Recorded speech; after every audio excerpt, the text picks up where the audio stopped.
Salut les potes, donc je voulais vous présenter, enfin vous représenter, j'avais déjà fait une vidéo pour mon Tellurist avant la mise à jour, et donc depuis j'ai refait encore des modifs, etc.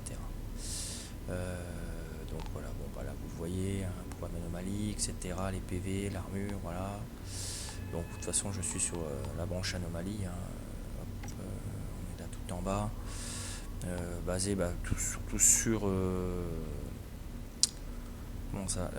temps de recharge, le pouvoir de l'anomalie, là on a donc le golem, la réduction de temps de recharge, toujours pareil, hop hop hop, je passe, voilà, tout ça c'est pareil. Là je ne mets pas ça parce que augmenter de 30% la durée d'altération des dégâts de saignement, d'état de saignement, ça ne sert à rien parce ils sont déjà morts bien avant.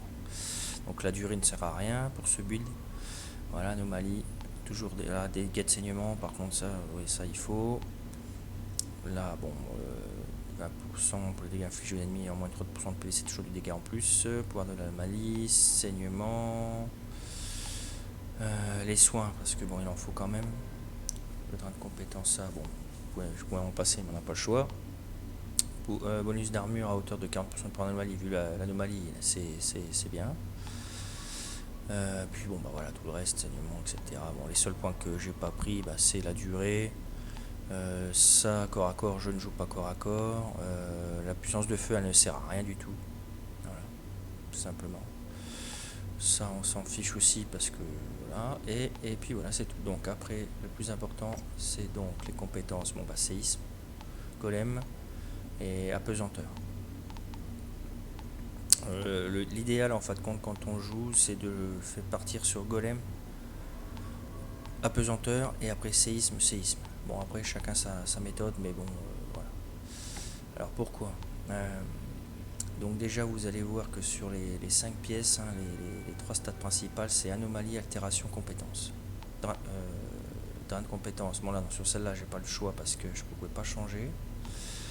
Mais par contre voilà, je voulais dire réduction du temps de recharge. Ça c'est ce que je veux à tout prix parce que je veux vraiment avoir le séisme, toutes les compétences le plus rapidement possible. Parce que tout joue là-dessus. Mais sinon anomalie, altération, réduction du temps de recharge. Donc voilà, là sur ça c'est bon. Sur ça, donc ces deux pièces là forcément les mains et les bottes elles sont à changer. Après à chacun de trouver le mieux. Donc, moi j'ai réussi à me débrouiller, j'ai trouvé à peu près ce que je voulais. Donc partons du haut, donc désespoir. Ça c'est une des plus importantes, c'est les ennemis situés dans le rayon de dégâts apesanteur subiront 2 fois plus de dégâts d'anomalie pendant 5 secondes.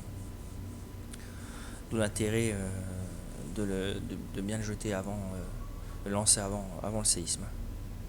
Et comme il va être jeté 2 fois, c'est pas mal. Là, donc chasseur de capitaine, c'est pas mal. Hein. Bon, 25% de dégâts contre les élites, hein, c'est toujours ça de prix. Bon, bah, augmente la portée du compétence 60% pour le séisme, ça c'est même primordial. Hein. Donc voilà, cette pièce là c'était déjà mis. J'ai dû changer le premier mode.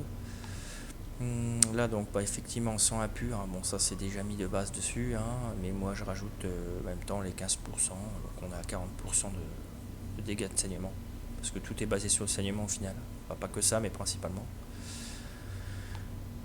Donc là sur celui-là donc j'ai eu de la chance, c'est que j'avais déjà l'altération des tas de saignement aux ennemis touchés par la compétence, c'est en soi bon, elle serait déjà avec le séisme mais bon, au moins c'est du sûr, et en plus on peut activer une fois de plus le séisme. Donc là c'est une pierre de coups, c'est du bonus.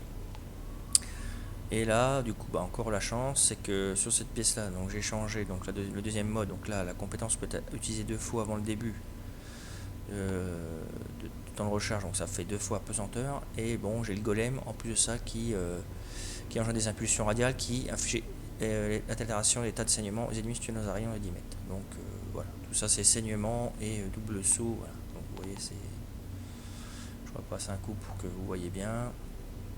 Mais grosso modo, c'est ça quoi.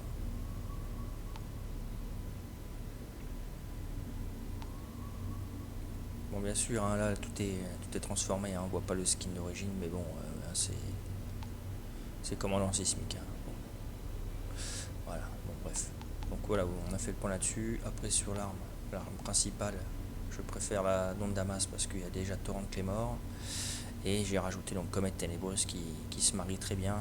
Pour moi c'est même le meilleur. Bon. Effectivement puissance de feu pas énorme, mais comme je vous l'ai déjà dit, aucun intérêt, on joue pas la puissance de feu. De toute façon on tue pas les ennemis avec l'arme. C'est juste les modes. Et celle-là, bon bah qui est très bien, hein, vous avez vu, mais bon qui me sert vraiment si j'ai besoin de me soigner, hein, parce que mais j'en ai rarement besoin. Vu l'armure qu'il y a et puis vu la puissance, le pouvoir de l'anomalie, il n'y a pas besoin. Voilà. Donc je vous referai une vidéo donc pour vous montrer dans le jeu, pour pas que la vidéo dure trop longtemps. Salut les potes et bonne soirée à vous.